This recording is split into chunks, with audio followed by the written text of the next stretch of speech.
Hello, English learners. Welcome back to English Pod. My name is Marco. And my name is Catherine, and today we're talking about something very serious. Very serious. Today we're talking about capital punishment. So if you've never heard that phrase before, you might have heard another name for this topic. It's called the death penalty. Right. So if you commit a crime, and basically the judge says that you will have to be put to death for that crime. All right, so many countries no longer have this law. The United States, you can see it in some places, some states, but not in others. So what we're talking about today is the debate between to have the death penalty and to not have it. All right, so we're going to actually have a little debate in the end of if we agree that we should have the death penalty or not. But before that, why don't we listen to this dialogue for the first time?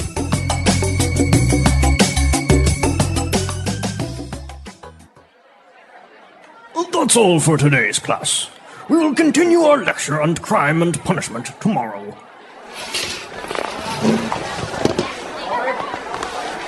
Do you think we should be tougher on crime? Well, it depends on what you mean. For example, we could bring back the death penalty for murder, give longer prison sentences for lesser offenses, and lock up juvenile offenders. Those sound like really draconian measures. Firstly, what do you do about miscarriages of justice if you've already put innocent people to death? You'd only use capital punishment if you were absolutely sure that you convicted the right person. But there have been many cases of wrongful conviction where people have been imprisoned for many years. The authorities were sure at the time, but later it was shown that the evidence was unreliable. In some cases, it had been fabricated by the police. Well, no system of justice can be perfect, but surely there's a good case for longer prison sentences to deter serious crime. I doubt whether they could act as an effective deterrent while the detection rate is so low. The best way to prevent crime is to convince people who commit it that they're going to be caught. It doesn't make sense to divert all your resources into the prison system. But if you detect more crimes, you'll still need prisons. In my reckoning, if we could lock up more juvenile criminals, they'd learn that they can't get away with it. Soft sentences will merely encourage them to do it again. Yes, but remember that prisons are often schools for criminals. To remove crime from society, you really have to tackle its causes. Well, if I were president, I would impose tougher laws and punishment. I would have a peaceful society based on fear of punishment, not consciousness of doing the right thing. You sound like a dictator. Well, if it works, why not? All right, so Marco, there's a lot of really great legal terms here, legal and crime terms. And so let's look at a few of these in today's language takeaway. Language takeaway. All right, so let's take a look at the first one. They mentioned juvenile offenders. All right, so let's look at these two words because, offender can be pretty general. It's someone who commits a crime. So an offender. But we're talking about a special kind of offender. Here we're talking about juvenile offenders. So they're young offenders. Right, and in America, legally, you're a juvenile offender if you're under the age of 18. Okay, so if you commit a crime while you are a juvenile, you get judged differently, right? You don't get the same treatment as an adult. Right, usually the punishments are not as harsh because people like to think that younger people, younger children or teenagers, they don't really understand the law. They don't really understand crime or good and bad. So All right. we should be easier on them. All right, very good. So we have juvenile offenders, and we also have wrongful conviction. All right, this is an uh-oh moment for a judge because a wrongful conviction, well, conviction, first of all, is a decision. So this is a court's decision on whether or not a person is guilty. So you convicted the person. Right. Marco was convicted guilty of stealing my computer. I was too. That happened. Right. But it's a wrongful conviction if Marco didn't really steal a computer, but we decided that he did. Okay. So it was a wrong decision. Right. It was a bad decision in the sense that it's actually not what happened in reality. A wrongful conviction. Very good. And actually related to a wrongful conviction, many times it happens because evidence is fabricated by the police. All right. So this is a big no-no. This is something that really shouldn't happen, and it's against the law in many countries. So fabrication, or to fabricate, is to fake, to make something up. And so evidence that's fabricated is evidence that the police or other people create to try and make someone look guilty, but it's not actually evidence. It's not really not true. It's not true. Right. Yeah. And now moving on, they were talking about a deterrent for crime. Okay, so to deter is a verb.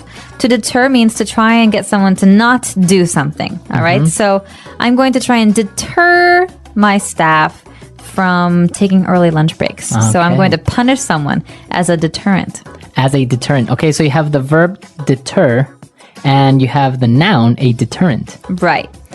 Yeah, and so oftentimes very strict laws are meant to be deterrents. They're meant to keep people from doing bad things, from breaking the law. All right, so for example, capital punishment is one of those deterrents. If you kill somebody, then if you get caught, you are also going to be killed. So that means I'm never going to kill anyone because I don't want the law to decide that I'm going to get killed. Exactly. And our last word for today, they were talking about imposing tougher laws. I would impose tougher laws. Okay, so to impose is a verb that means to put in place or to set up or enact. And so But by force, right? You don't really agree to do it. like the dictator imposes his will. All right, so he makes everyone do what he wants. But we can impose measures that do something. It's kind of like forcibly making people follow some kind of rule or follow a person. Now, sometimes you would see that you have a company or you have people at your house and they're like, well, stay over for dinner. And they're like, oh, I wouldn't want to impose. All right, so I wouldn't want to bother you or I wouldn't want to create more work for you because, when you're making food, you have all these people, they don't want to impose on you. All right, so that's another way of using this, impose on somebody. All right, so after all of these words that we've taken a look at, why don't we start now with Fluency Builder? Fluency Builder. Okay, so as you know, Fluency Builder is a place where we get to talk about some phrases and words that allow you to be more fluent in English. So these are sometimes idioms or sometimes phrases, words that go together commonly. And the first one is no exception. It's a miscarriage. So miscarriage of justice. All right, a miscarriage of justice. Now we have different words here. The first one, miscarriage, it's usually related to a medical term. Right, it's a pregnancy. Well, it's a pregnancy that has a sad result. It's a pregnancy where the woman's baby dies or the woman loses the baby.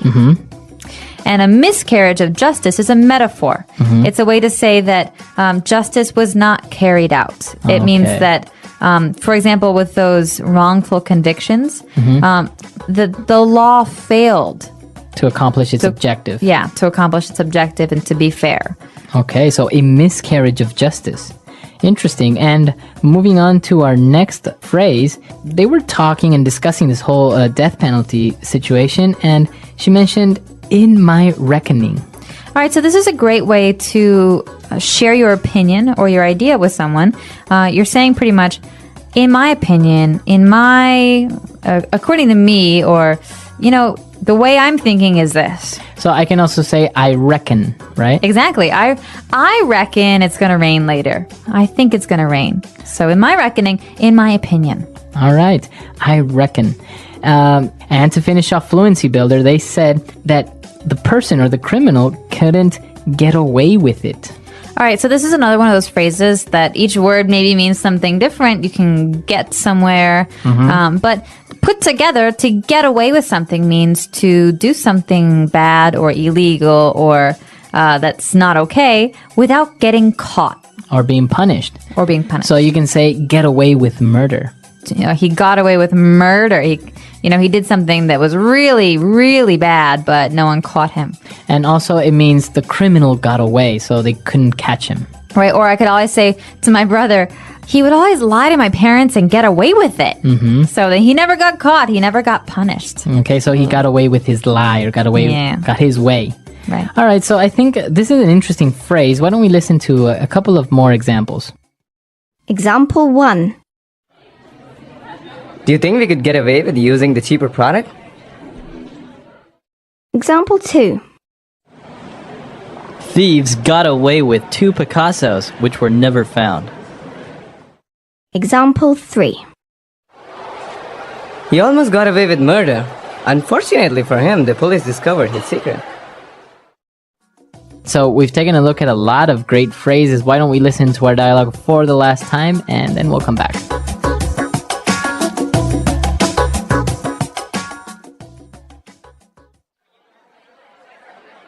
That's all for today's class.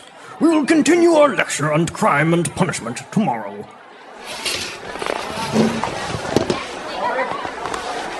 Do you think we should be tougher on crime? Well, it depends on what you mean. For example, we could bring back the death penalty for murder, give longer prison sentences for lesser offenses, and lock up juvenile offenders. Those sound like really draconian measures. Firstly, what do you do about miscarriages of justice if you've already put innocent people to death? You'd only use capital punishment if you were absolutely sure that you convicted the right person. But there have been many cases of wrongful conviction where people have been imprisoned for many years. The authorities were sure at the time, but later it was shown that the evidence was unreliable. In some cases, it had been fabricated by the police. Well, no system of justice can be perfect, but surely there's a good case for longer prison sentences to deter serious crime. I doubt whether they could act as an effective deterrent while the detection rate is so low.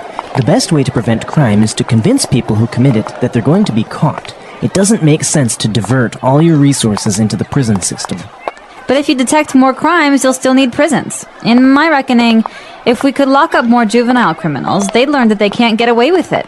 Soft sentences will merely encourage them to do it again. Yes, but remember that prisons are often schools for criminals. To remove crime from society, you really have to tackle its causes. Well, if I were president, I would impose tougher laws and punishment. I would have a peaceful society based on fear of punishment, not consciousness of doing the right thing. You sound like a dictator. Well, if it works, why not?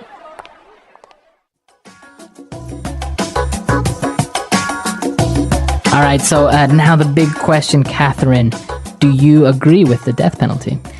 Oh, this is a big one, and I don't think we have enough time to go into it in much detail here, but I definitely think that is extreme, right? And so we have this phrase, draconian measures. Right, and I they think, mentioned that in the dialogue. yeah, so draconian, something that's draconian is excessive or severe, you know?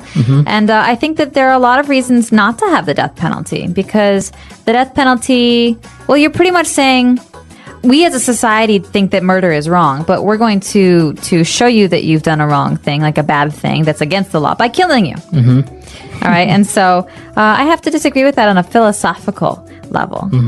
But what about practical? Practically speaking, I think that there are a lot of problems with the prison system and the legal system in the United States, for example, because prisons are really crowded. 1% of the American population is in prison. And so I think that so long as the prison system still has problems, there's a really good argument for having the death penalty. But still, I think that it's excessive and it's unnecessary and that there are other ways to treat and punish prisoners. It is an interesting topic because you have many different angles that are in favor or against the death penalty. For example, you have religious views where you say that you should not take a life of another person no matter what. Or you have other views that say that the death penalty is simply wrong and that you can't right a wrong with another wrong. Right, exactly. So it kind of doesn't make sense. But at the same time, you do, like you say, the prisons are full of people and it costs around, I think it's $12,000 a year per person to keep them in prison. So what do you do with all of these people that have life sentences that are going to spend the rest of their lives in jail? So it is interesting. And many countries are very, very strict with their legal system in comparison with the United States, right? Definitely, but there is a statistic that's pretty stunning that I think among the top 20 developed nations in the world, I think only the United States is the one with the death penalty. Exactly. And actually the ratio of people compared to the population that are in jail is much higher in the United States than in other countries. That's true. So it is a very questionable topic, but we want to know what you think. Do you think that the death penalty is a justifiable way to do justice? Or do you think maybe it's just wrong and we shouldn't have it anymore? Yeah, we're hoping that that this will get the conversation going on our website. If you have any opinions, please let us know about them. Englishpod.com is the website. And of course, you can always email us or send us a PM if you're a little bit shy. All right, so we'll see you guys there. Bye, everyone. Bye.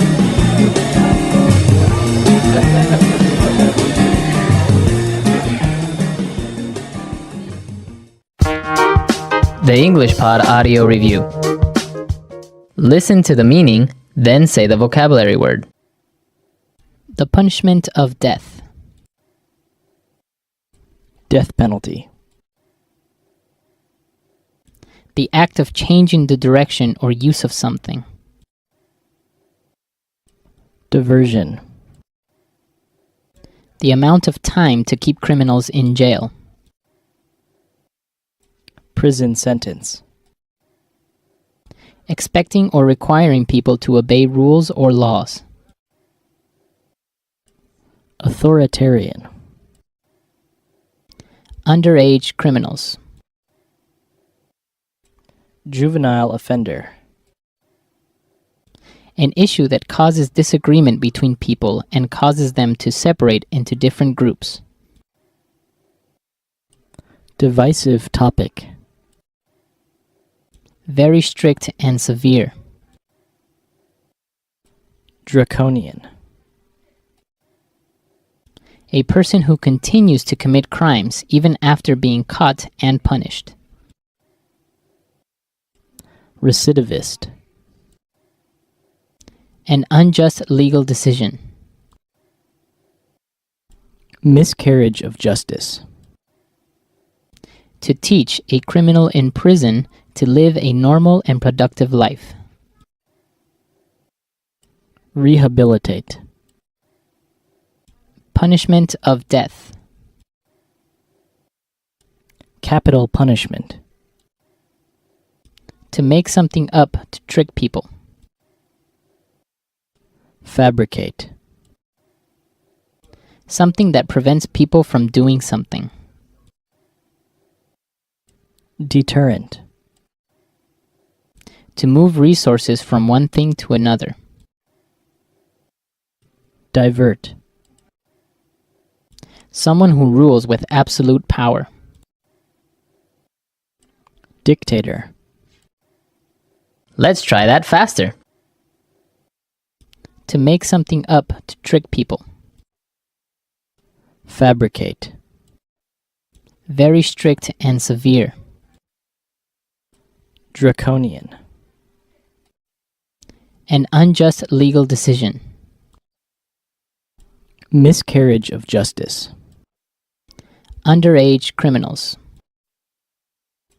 Juvenile offender. The punishment of death. Death penalty. The amount of time to keep criminals in jail. Prison sentence. Someone who rules with absolute power. Dictator.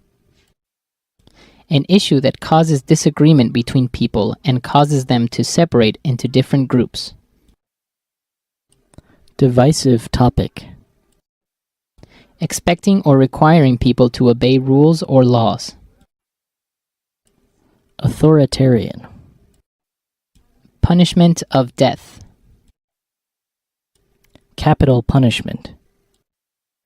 The act of changing the direction or use of something. Diversion. To teach a criminal in prison to live a normal and productive life. Rehabilitate. Something that prevents people from doing something. Deterrent.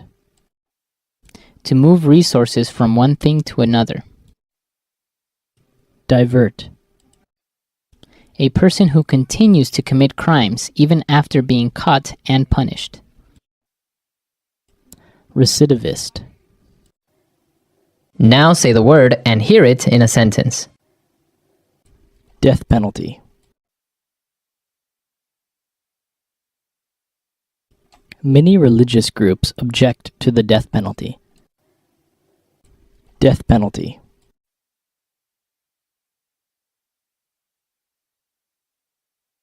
The death penalty is one of the most divisive topics in America. Death penalty.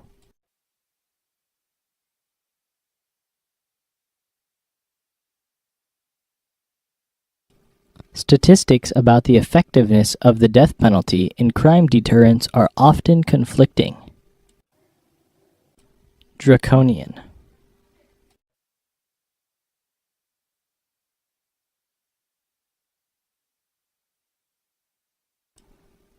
Some small American towns are enacting draconian laws against dancing. Draconian.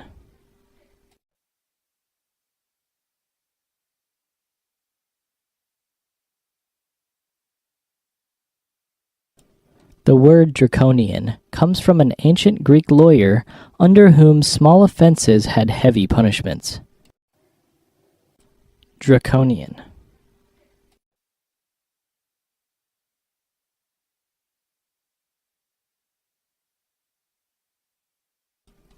In places with draconian laws, there may be law and order, but there is no personal freedom. Fabricate.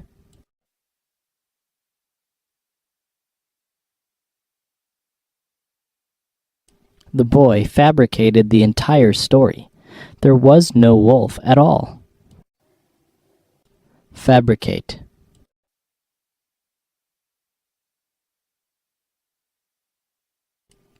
The factory can fabricate almost any textile. Fabricate.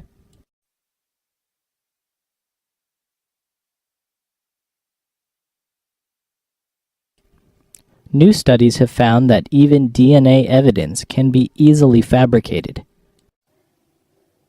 Deterrent.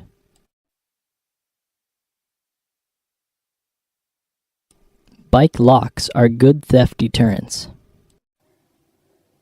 Deterrent.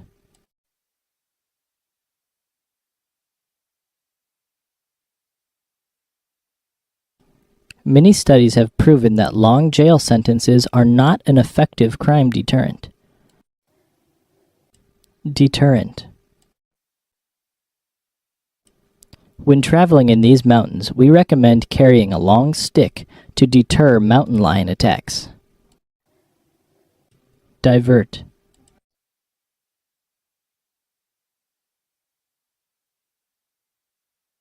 The government will divert future revenue into paying off the national debt. Divert.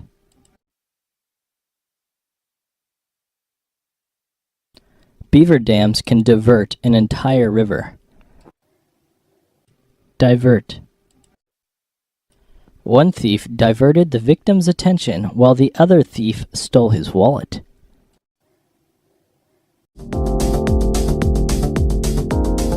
Hello, everyone, and welcome to English Pod. My name is Marco. My name is Catherine, and today we have a very, very useful intermediate level lesson for you all about the weather. That's right. So obviously we have seen the news, and sometimes on the news we have the weather report. So today we're going to learn all about that weather report in English. So let's check out today's dialogue, and we'll be back in a moment to talk about the words and phrases that those weather forecasters used.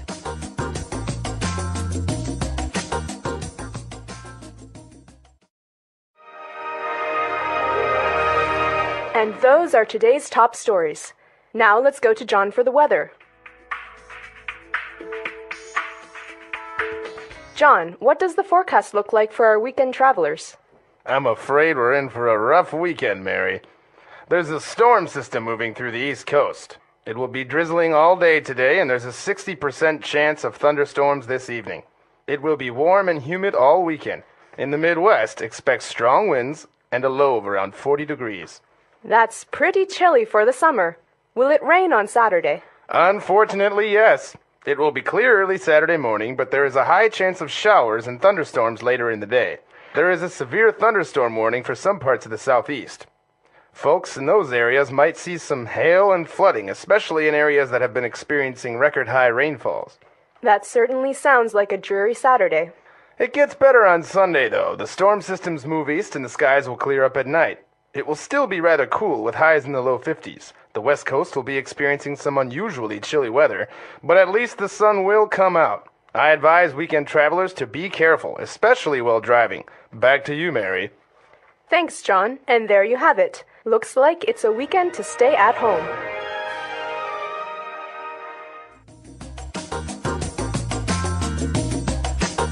All right, we're back. So apparently they're not going to have great weather this weekend, and they actually started with an interesting word. And actually the commentator started with asking the weatherman, John, what does the forecast look like for our weekend? Okay, so the word here, forecast, is very, very important because it describes this part of the newscast. A forecast is basically a prediction or a description of the future weather situation. That's right. So we're talking about the weather forecast. Now, it's very interesting because we can also use that in business. For example, in budgets, you can say, what is the financial forecast of the company? All right, so you can't know what will happen, but you can predict it, and that's what a forecast is. That's right. So we're talking about the weather forecast, and the weatherman said that, well, there are some storms coming, and it will be drizzling all day. Okay, so to drizzle is a verb, and it's like the verb to rain, except it's less by degree. So it's very light rain. Yeah, it's kind of like if I spray you with water from a spray can or something. It's like drizzle. It's just little dots of water. It's That's not right. like you're getting wet. You don't really have the normal heavy raindrops. You just have a little bit of water coming down. But it's annoying because do you bring your umbrella? Do you leave your umbrella? So drizzling is a kind of rain that's very, very light. That's right. All right, so it's going to drizzle all day. And the weatherman also said that we might have some thunderstorms. Okay, so thunderstorms are very different. Thunderstorms are a kind of storm where there is thunder. So thunder is the loud noises when there's lightning. The lightning, okay. So lightning is like the flash that you get from the sky, and thunder is the hard sound that comes after. The boom. That's right. Yeah, so remember, lightning. Light is the light that comes down from the sky, lightning. And thunderstorms are just those loud noises that the lightning makes. So usually with thunderstorms, we have very heavy rain. That's right. And that's why it's different from drizzling, which is very light. Okay. Now we're talking about water. We have drizzle, we have thunderstorm. Now what about a shower? Because the weatherman said there is a high chance of showers. Well, yes, there's a high chance of showers. I take showers every day. Thank you very much. But that's not the kind of shower we're talking about here, is it? That's right. Think about it, though. It's similar. A shower, when you wash yourself, is water coming down on top of you. Well, in this case, it's a rain shower. So it's rain that's happening. Okay, so it's rainwater that's coming down, very similar to the shower that you take in the morning.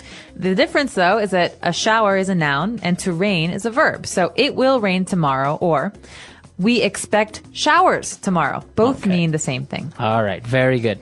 And, well, talking about showers and thunderstorms, there's also another type of water that falls from the sky. This is called hail.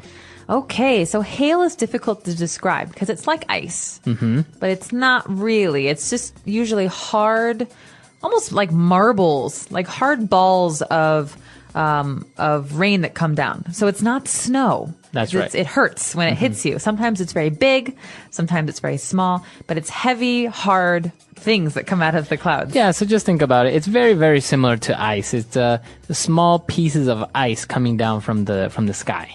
So that's hail, but obviously very different from snow because, as we said, it's hard. Snow is very soft. Yes. And, well, with this type of weather going on the weekend, the commentator said, wow, that certainly sounds like a dreary Saturday. Okay, dreary is a great word to describe it. So as you can tell, it's going to rain. Dreary is not a good thing. It's not a happy thing. Okay. So something is dreary when it's not very exciting. It looks like it'll be dull or sad or boring or dark. Now, can you describe a person like this as well? Yes, he's a very dreary person. He's never optimistic. He's always down and, kind of quiet and sad and down. Boring. Yeah. Okay, so that's what it means. Something that's boring, not very exciting, or very calm. But also dark. There's a dark element to it because something okay. is dreary. There's no sunshine, there's no light, there's no optimism. So you can say it's a dreary day. Yeah, very dreary day today. No light, no sunshine. Okay, very good. We've taken a look at a lot of vocab there. Why don't we review what we've just learned and listen to the dialogue again?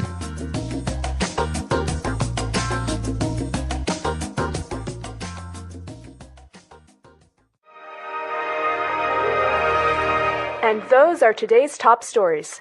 Now let's go to John for the weather. John, what does the forecast look like for our weekend travelers? I'm afraid we're in for a rough weekend, Mary. There's a storm system moving through the East Coast. It will be drizzling all day today, and there's a 60% chance of thunderstorms this evening. It will be warm and humid all weekend. In the Midwest, expect strong winds and a low of around 40 degrees. That's pretty chilly for the summer. Will it rain on Saturday? Unfortunately, yes. It will be clear early Saturday morning, but there is a high chance of showers and thunderstorms later in the day. there is a severe thunderstorm warning for some parts of the southeast. Folks in those areas might see some hail and flooding, especially in areas that have been experiencing record-high rainfalls. That certainly sounds like a dreary Saturday. It gets better on Sunday, though. The storm systems move east and the skies will clear up at night. It will still be rather cool with highs in the low 50s. The west coast will be experiencing some unusually chilly weather, but at least the sun will come out. I advise weekend travelers to be careful, especially while driving. Back to you, Mary. Thanks, John. And there you have it. Looks like it's a weekend to stay at home.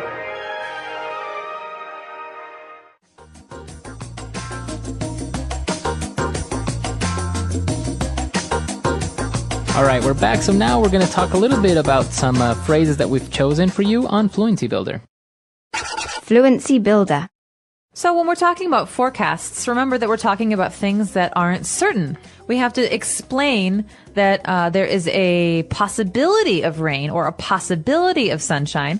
And usually in the weather report, they will use percentages to describe how likely something is to happen. That's right. The weatherman said there is a 60% chance of thunderstorms. Okay, so 60% is not very likely, but it's also not unlikely. It means that it might happen that it rains. That's right. So as you said, it's a way to measure what the probabilities are. Because imagine if the weatherman says it might rain tomorrow, you're like, well, maybe it really will, or maybe it's very unlikely that it won't, or we don't really know. Exactly. So for example, if the weatherman says there's a 95% chance of rain tomorrow, do you bring your umbrella? Yes. What if he says there's a 5% chance of rain tomorrow? No. So you have to think about the probability.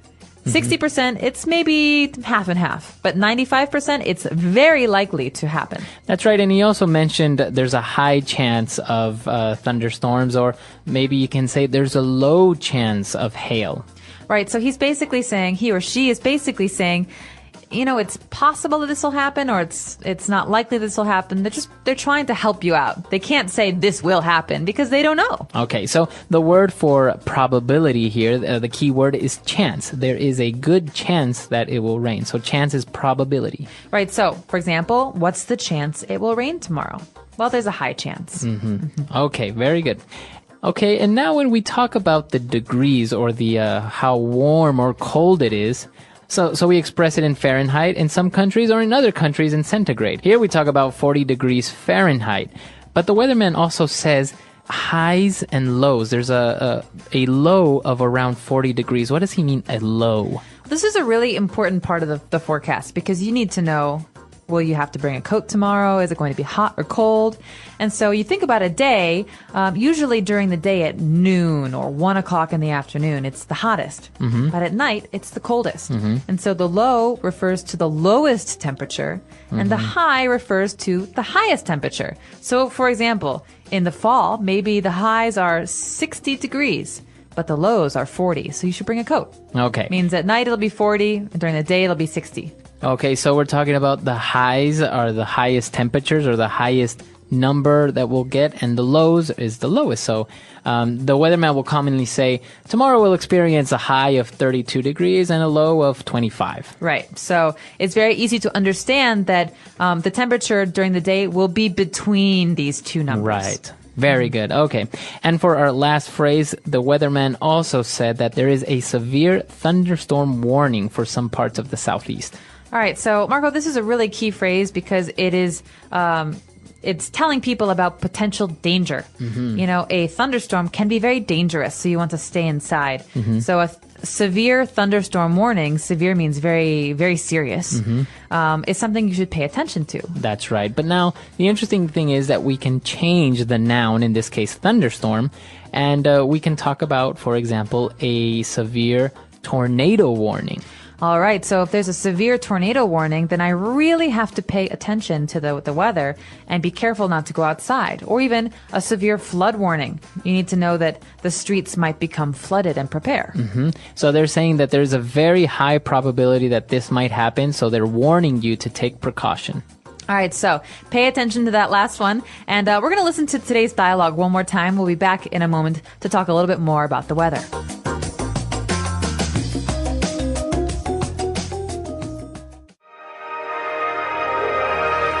And those are today's top stories. Now let's go to John for the weather. John, what does the forecast look like for our weekend travelers? I'm afraid we're in for a rough weekend, Mary. There's a storm system moving through the East Coast. It will be drizzling all day today, and there's a 60% chance of thunderstorms this evening. It will be warm and humid all weekend. In the Midwest, expect strong winds and a low of around 40 degrees. That's pretty chilly for the summer. Will it rain on Saturday? Unfortunately, yes. It will be clear early Saturday morning, but there is a high chance of showers and thunderstorms later in the day. There is a severe thunderstorm warning for some parts of the southeast. Folks in those areas might see some hail and flooding, especially in areas that have been experiencing record-high rainfalls. That certainly sounds like a dreary Saturday. It gets better on Sunday, though. The storm systems move east and the skies will clear up at night. It will still be rather cool with highs in the low 50s. The west coast will be experiencing some unusually chilly weather, but at least the sun will come out. I advise weekend travelers to be careful, especially while driving. Back to you, Mary. Thanks, John. And there you have it. Looks like it's a weekend to stay at home.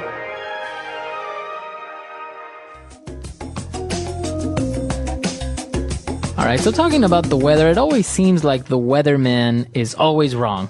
Always. It's like the opposite of what should happen. That's right. But you can't blame them because all they have is a computer and some sensors, and they have to guess about the weather and help people figure out what to do. Have you ever experienced anything severe like a hard thunderstorm or maybe a tornado or something like this? I have, actually, because I'm from Chicago, and in America, the middle of the country is called the tornado belt. That means it's a piece of land where tornadoes are very common. And so in the fall and in the spring, we often have tornadoes, and I've been in a couple tornadoes myself. Oh, wow. Have you seen them? Yes. Is it amazing to see? They're very scary. You're always running inside and locking yourself in the basement.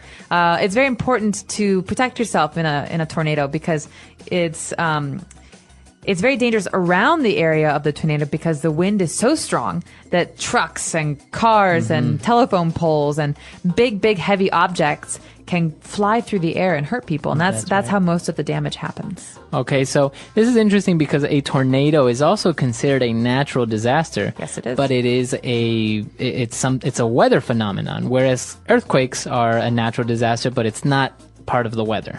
No, yeah, you're right. It's not something that it sweeps in and it leaves. Like a flood, for example, all of the rain will come down and it will create a flood.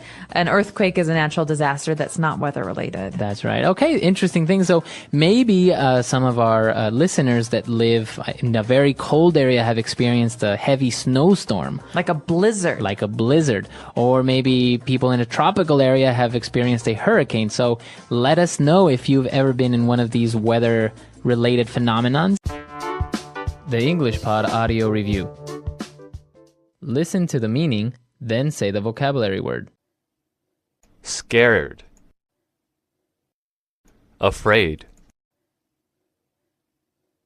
A light fall of rain. Drizzle. Fall of rain accompanied by lightning and thunder.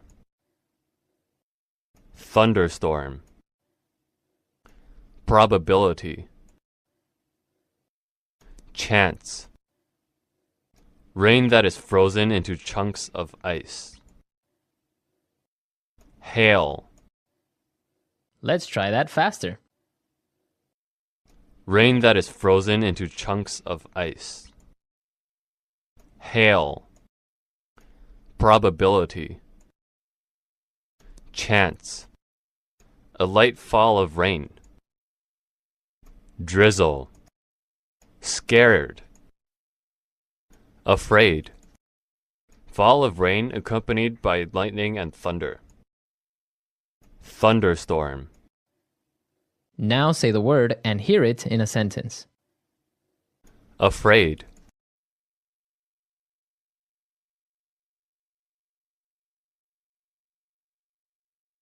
The project is due tomorrow, but he just gave it to us this morning. I'm afraid we're in for a long night. Afraid. I'm sorry, I'm afraid you misunderstood me. Afraid.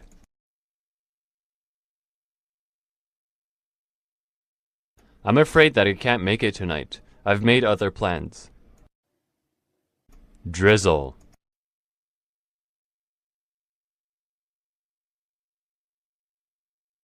It's drizzling outside, so you should take your umbrella when you go out.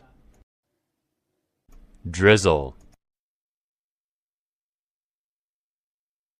It's not raining hard, just a light drizzle. Drizzle. I like to drizzle some maple syrup on my pancakes.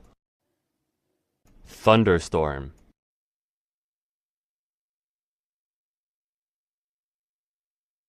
We planned to have a picnic in the park, but the weather report said there would be a thunderstorm today. Thunderstorm.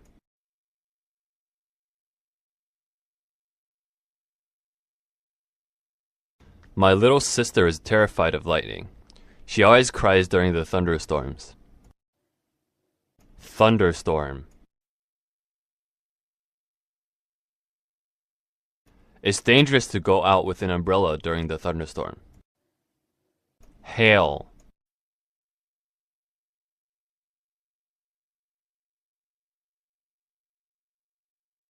There's a 70% chance of rain today, so it might not be the best day to go to the beach. Hail.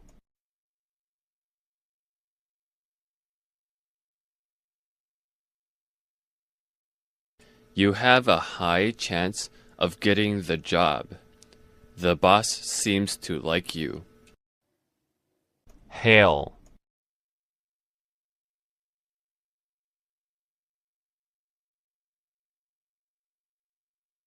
If you are careful and follow the rules, you have a very small chance of hurting yourself rock climbing. Hail.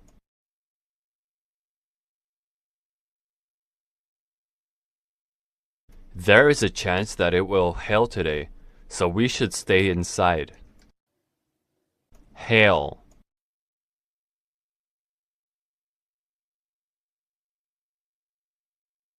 The last time it hailed, the roof of my car was badly damaged. Hail.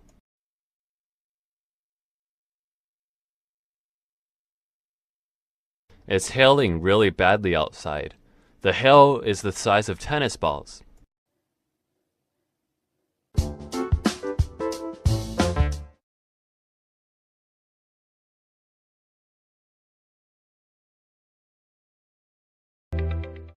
I'm Tom, and I'm happy you're here. In this episode, I speak slowly. I use clear, simple words. And I repeat ideas so you can shadow my voice, practice your speaking, and build your confidence step by step. Today, we will talk about how to describe your day in English. Not just short sentences, but full ideas. What do you do in the morning? What happens in your afternoon? What is your evening routine like? By the end of this episode, you will be able to talk about your day in English using clear and natural sentences. Let's begin. Why is it important to practice talking about your day in English? It's important because your day is real. It's something that happens to you every day. You know it well.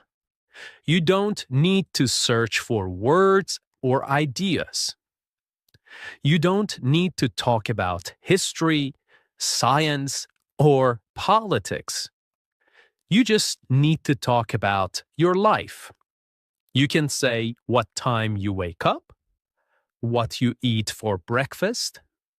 You can say if you go to work or stay at home. You can say how you feel, tired, busy, happy, or relaxed. And here's the best part. When you describe your own day, You're practicing real English, useful English, English that you can use with other people in real life. You don't need to be perfect. You just need to try. When you talk about your day, you begin to think in English. You begin to speak more naturally. You use simple, complete sentences. You stop translating in your head. And you feel more confident when speaking. Let's take an example. Imagine you are meeting someone new. They ask, "What did you do today?" What did you do today? If you've practiced talking about your day before, you can answer. You can say, "I woke up at 7. I went to work. I had coffee and answered emails. In the evening, I made dinner and watched TV." Now, that's a full conversation. That's real communication. And that is your goal. Even if you are alone, even if you're not in an English class, even if you are shy, you can still practice speaking English by talking about your day. So, whenever you don't know what to say, start with something simple. What did I do today? What time did I wake up? What did I eat? Where did I go? What did I do in the evening? These are good questions. They help you remember vocabulary. They help you build strong English habits. They help you think in full sentences without stress. You can do this in the morning to talk about yesterday. You can do this in the evening to review today. You can even record yourself and listen back. The key is to keep it simple. Use the English you know. Don't worry about mistakes. Just speak. And the more you practice, the easier it becomes. One sentence today, 2 sentences tomorrow, a whole story next week. So today, let's build that skill together, step by step, word by word, one real sentence at a time. Okay, let's start at the beginning of the day, the morning. Morning is a very important part of your day. It sets the mood. It gives you energy. And it's a perfect time to speak and think in English, even for a few minutes. Now, let's practice some simple morning sentences together. Repeat each one slowly, just like shadowing. Let's go. I usually wake up at 7 o'clock. Now you repeat. Sometimes I wake up earlier, around 6:30, when I have a lot to do. Now you repeat. If I sleep late, I feel tired the next morning. I stay in bed for a few minutes and think about my day.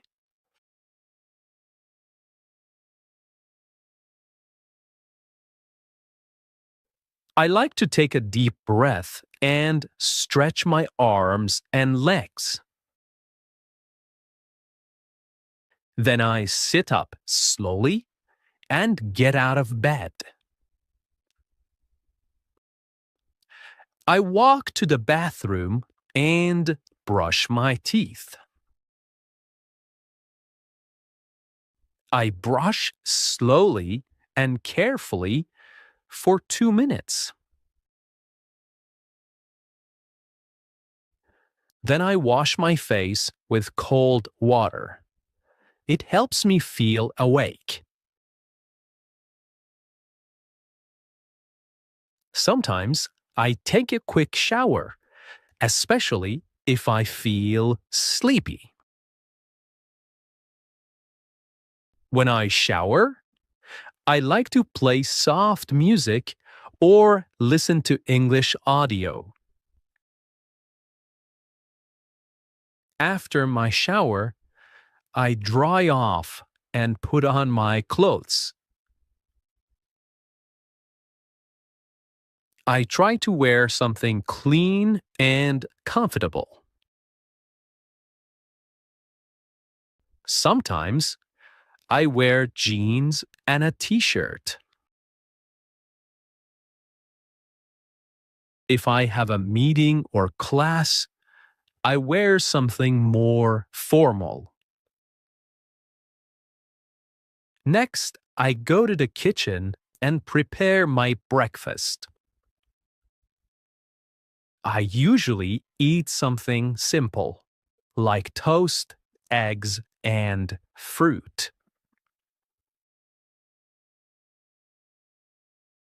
Sometimes I have cereal with milk and a banana.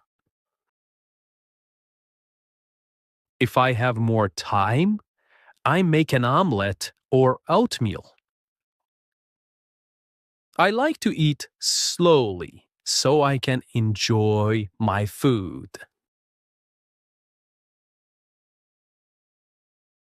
I drink coffee most mornings. Sometimes I drink green tea because it feels light and fresh. While eating, I sometimes watch a short video or check the news. Other days, I just enjoy the quiet and listen to birds outside. Before I leave the house, I check my phone. I look at the time and read my messages. I check my calendar to see if I have any meetings or appointments. I pack my bag with everything I need: my phone, notebook, keys, and water bottle.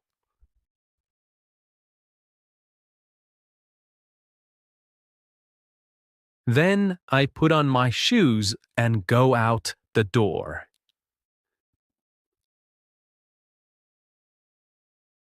Okay, let's shadow a story.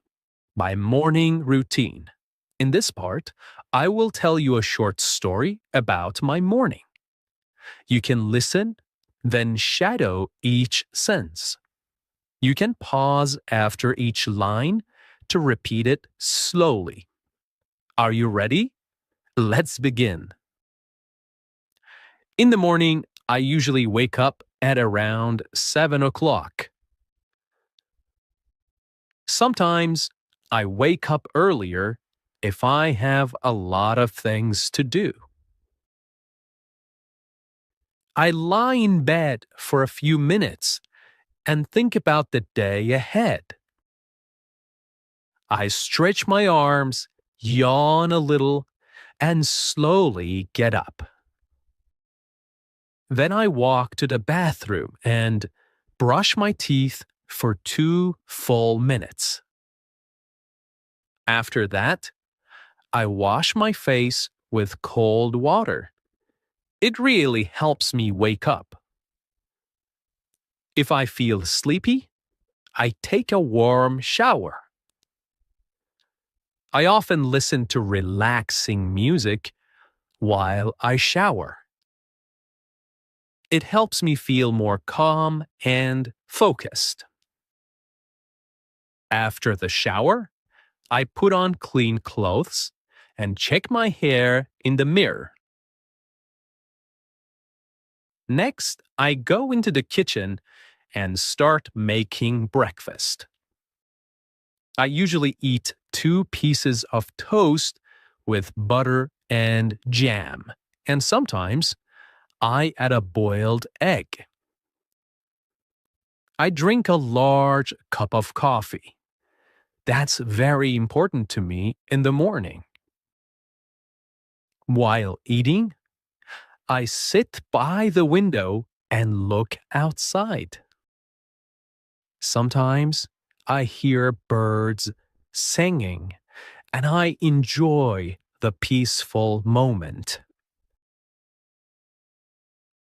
Before I leave the house, I check my phone.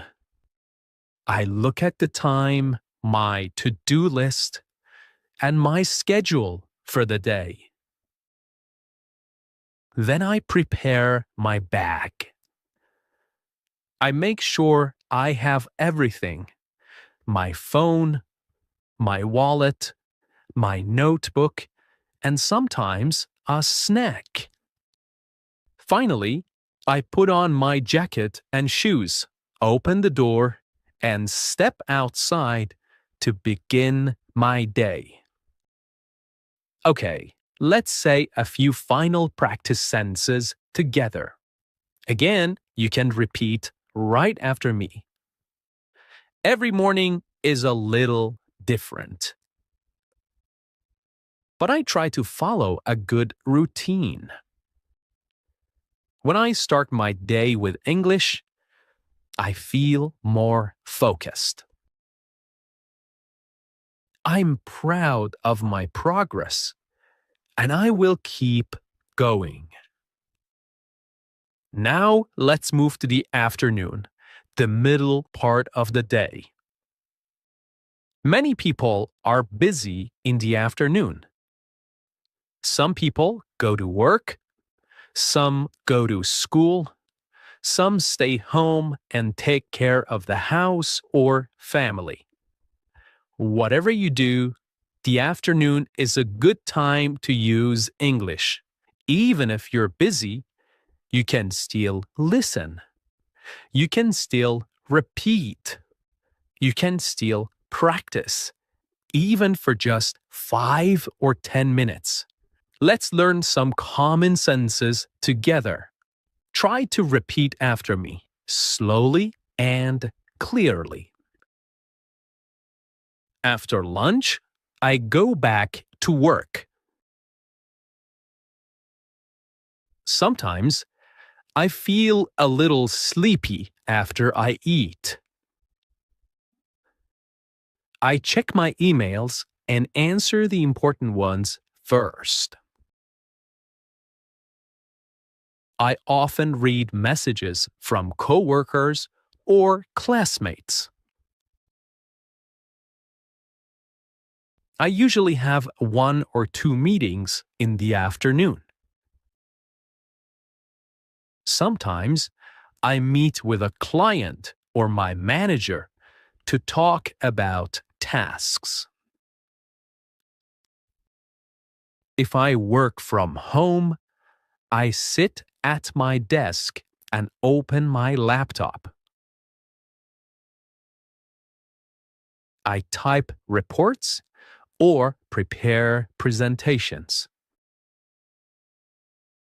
I also look at my calendar to see what I need to do next.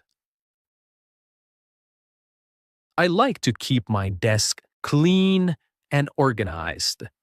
It helps me think clearly.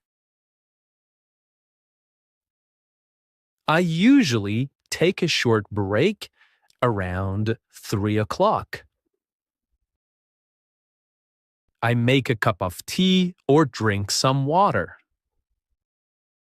Sometimes I eat a small snack, like fruit or a biscuit. If I have time, I go for a short walk to get fresh air. Even 10 minutes outside helps me feel better. If the weather is nice, I walk around the block or sit in the sun. When I have free time in the afternoon, I study English. Sometimes I listen to a podcast while I take a walk. Other times, I read a short article or story online. I also watch slow English videos to help with listening. I repeat short phrases out loud to practice speaking.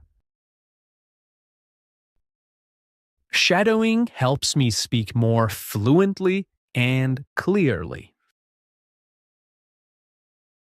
Before I finish work, I write down what I did. This helps me stay organized and ready for the next day. Sometimes I write one new word I learned today. I like to review my English notebook before I stop for the day. I will now tell you a story about my afternoon. You can listen, pause, and repeat after me. Try to copy my rhythm and tone. This is a great way to shadow and learn. After lunch, I usually go back to my desk to continue working.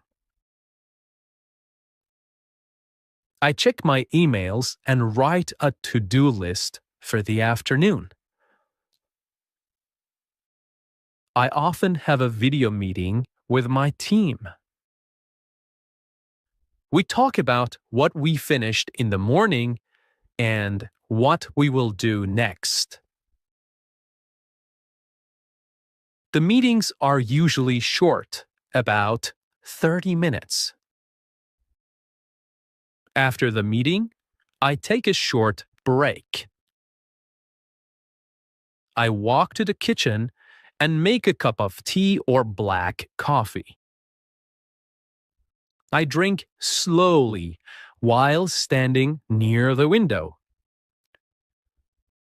Sometimes I step outside for some fresh air. If I have free time, I use it to study English. I usually listen to a podcast like this one, or read a short story. Sometimes I watch a video where the speaker talks slowly. I pause the video and repeat the sentences. This is shadowing. It helps me speak more naturally and understand better. Before I stop working for the day, I write down a short summary of what I did. I also write one sentence in English to describe how I feel.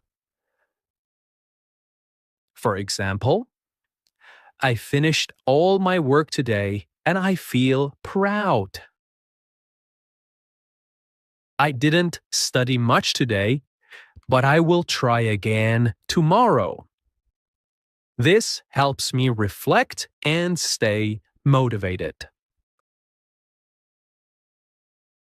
Okay, now it's your turn. You can pause this episode for a moment.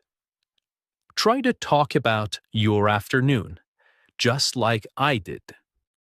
What do you usually do after lunch? Do you go to work? Do you go to class? Do you stay at home and rest or study? Use short sentences. It's okay if it's just 3 or 4 lines. The goal is to speak, not to be perfect. Okay, let's try some sentence starters together to help you speak. I will say the beginning of the sentences, and you try to complete them, okay? In the afternoon, I usually... Very good. After lunch, I like to... Good job. Sometimes I feel... Well done. I usually take a break at... Perfect. Before the afternoon ends, I... Very good. Okay. The evening and night. Evening is a special time. A time to relax and review the day. Let's repeat some useful sentences. I come home at 6 o'clock in the evening. I take off my shoes and sit down for a few minutes to rest. I sometimes watch the news or listen to music to relax. I cook dinner or I order food if I feel tired. I eat dinner at the table with my family. We talk about our day and share stories. After dinner, I clean the kitchen and wash the dishes. Sometimes, I go for a short walk after dinner. Before bed, I read a book or listen to calming music. I take a shower and brush my teeth. I go to bed around 10:30 or 11. Okay, you have just listened to my full routine. Now I want you to speak about your day. Here's how you can do it. First, think about your day. What time do you wake up? What do you eat for breakfast? Do you work, study, take care of the house? What do you do in the afternoon? What does your evening look like? What do you do before bed? You can speak about today, or you can talk about a typical day, a normal day. Great work today. You listened to a full diary routine. You practiced new vocabulary. You repeated full sentences. And most importantly, you tried to speak in English. This is real progress. You're not just studying English. You are using English. You are living in English, one sentence at a time. Keep building your confidence. Keep practicing your daily routine until it feels easy. Now, come back to this episode often. Listen again, shadow again, and each time add more to your story.